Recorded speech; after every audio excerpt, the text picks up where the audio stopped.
Okay, let's unpack this. The focus of this deep dive is a really curious structural observation about order.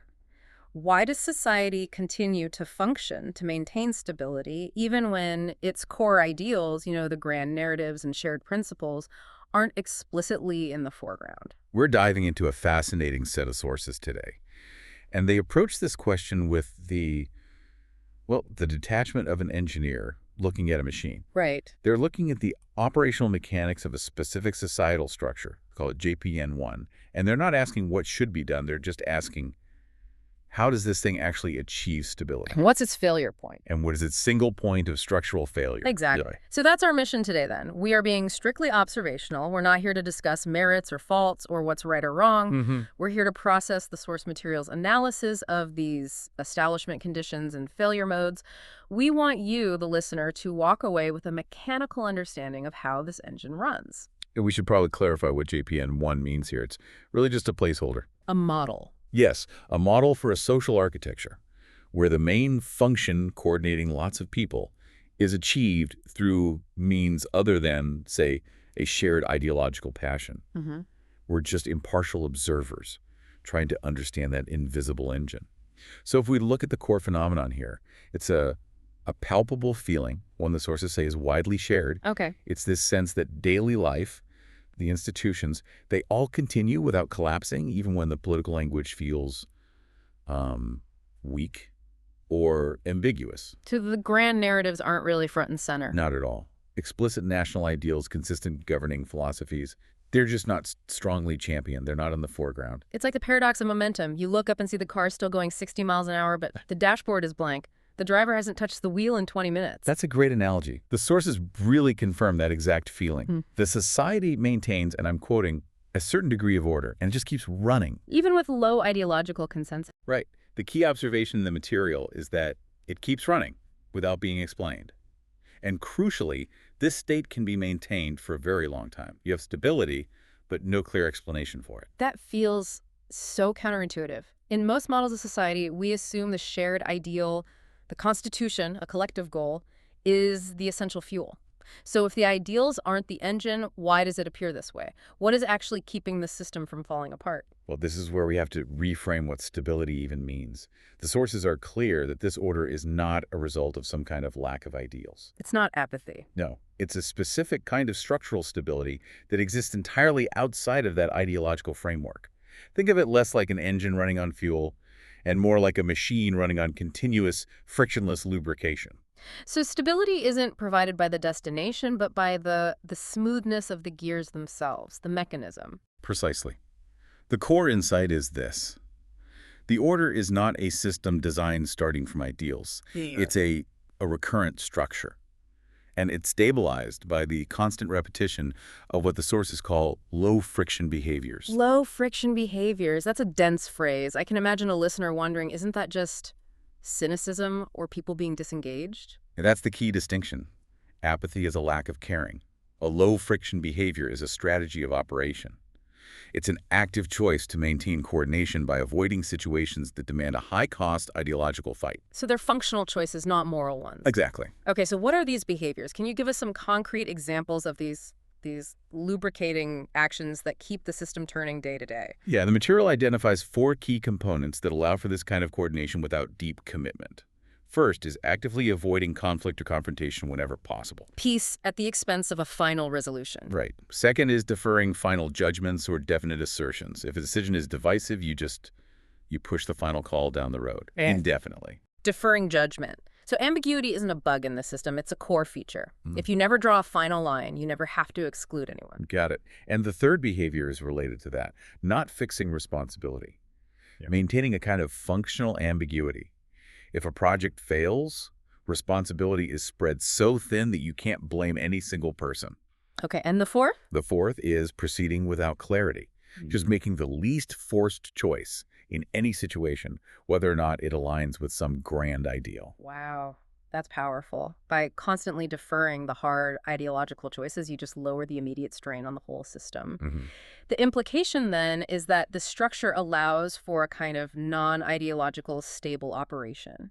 Coordination happens just because people prioritize smooth, functional movement over having to agree on shared ideals. The system keeps moving because the local cost of stopping to have a definitive ideological debate is just always higher than the cost of proceeding ambiguously. Yeah. That's the ingenuity of the structure. So we've established that these low-friction behaviors are the core driver.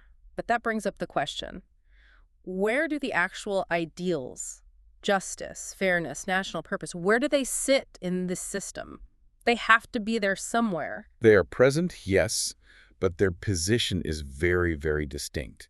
If the low-friction behaviors are the lubrication, the ideals are, well, they're stored off-site. Off-site. The sources explicitly describe them as an option called upon when necessary, and that's the key structural detail. They are supplementary, they are not foundational. An option, so not the central processing unit, but maybe the emergency generator. That's a perfect way to put it. They are neither the core principle nor the criterion for daily operation. The material states very clearly that ideals are not something that must always be present. But they can be used. They can be used if one intends to. The system runs perfectly fine. In fact, it runs with less friction when they stay in the background. So they're tools you pull out of the drawer for specific jobs that ambiguity just can't handle. Exactly. You might bring them out during a real external crisis, or reference them ritually at a ceremony. Or, and this is common, use them after the fact as a justification for an action that was already taken. But they're not driving the day-to-day choices. No, they're kept out of a main flow of recurrent choice. It's just one way this structure manages complexity. Okay, this brings us to what feels like the most critical part of this analysis, the failure mode. We have the engine running on low friction. We have the optional ideals stored away. The sources say there is only one specific way this structure abruptly changes its nature and risks. Well, catastrophic internal strain. What is that shift? This is the crucial point for you to take away. The non-ideological stable solution can change its nature instantly. And the single failure mode is this: the moment the ideal transforms from an option into an evaluation device. The moment the system picks up that stored ideal and turns it into a measuring tape. A yardstick. Aye. A loyalty detector. A pass-fail sheet. This is the shift that introduces catastrophic friction into the previously smooth structure, because it demands definitive judgment in a system that was built entirely on deferring it. And the sources are very specific about what this evaluation device measures. It introduces three core demands. First, a measurement of loyalty. How committed are you? Second, a measure of correctness or rightness. Are you on the right side? And third, a criterion for belonging or exclusion. Are you one of us, or are you one of them? That shift from just functional coordination to personal measurement feels like a profound structural change. If the engine was running on oil, someone just poured sand into it. That is the mechanism of friction. When simply talking about the ideal, or even not talking about it, becomes directly connected to evaluating a person's character or their fitness for the group, the whole foundation is compromised. The ideal stops being a concept and starts being a weapon. Yes. As soon as my adherence to the ideal is used to judge if I'm an insider or an outsider, loyal or not, correct or incorrect, the stability that relied on functional ambiguity instantly shatters. The sources say the structure is sheared. Yes, sheared. It's a great technical term.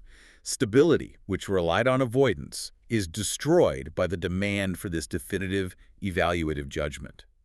It's not a slow burn. It's an abrupt failure of the operating principle. But what happens then? The system doesn't just stop cold, right? Correct. The system continues to run, but it generates this massive internal strain. The sources describe it as beginning to grind. To grind, you can almost hear it. And you can see it in the behaviors. People become silent. They engage in avoidance, hyper-adaptation around the ideal. A huge amount of energy is now spent just managing perception, avoiding the evaluation device itself. The coordination continues, but the internal cost skyrockets. And what actually breaks in the end? Is it the grand ideal itself that collapses? No. And this is the vital point the sources make. What breaks is not the ideal itself, and it's not the society. What fails is the operation of attempting to use the ideal for evaluation. So it's the act of measuring people that breaks the system. That mechanism is what structurally destroys the low-friction basis of stability. This has been a really clarifying structural analysis. So we've observed a system stabilized by low friction and deferred judgment, where ideals are functional but optional. And we saw that the single critical risk is turning that option into a measuring tool that demands definition where ambiguity once reigned. We've completed the observation of this JPN-1 model. its establishment condition, a recurrent structure not started from ideals, and its failure mode, the ideal becoming an evaluation device. So what does this all mean for us, for you listening? The sources themselves, after detailing this mechanism, left several really provocative questions to explore. Right. The first one is fundamental. Why does friction surge so dramatically the instant evaluation is introduced? The structure was running smoothly. Why does the act of measurement introduce chaos? And the second question they pose is, why do ideals tend to convert into tools for evaluation before they convert into sources of shared positive meaning? That's a heavy one. It is. Why does the negative function measuring and excluding seem structurally easier to implement than the positive one of unifying and inspiring? And the final, maybe most provocative question the material leaves us with is about motivation. Who and in what context needs that evaluation device in the first place? If the system runs fine without it, why is it introduced at such a catastrophic risk? That shifts the focus completely, from the system itself to the agent or the pressure that demands the yardstick. Exactly. And this deep dive, it's not meant to deliver an answer. It's only an observation of mechanics. We have simply shown, based on this material, that a society can run without its ideals in the front. But its manner of running changes instantly the moment those ideals are used as a yardstick for judging others. The structure is altered by the act of measuring. So continue your own observation. Ask yourself which structures in your own life, your organization, your community operate on this low friction and these optional ideals. And then consider what happens the instant a mechanism for judging loyalty or correctness or belonging is introduced. We hope this analysis helps you view the world not just through the lens of what should be, but through the mechanics of what is, the invisible engine of order. Thank you for diving deep with us.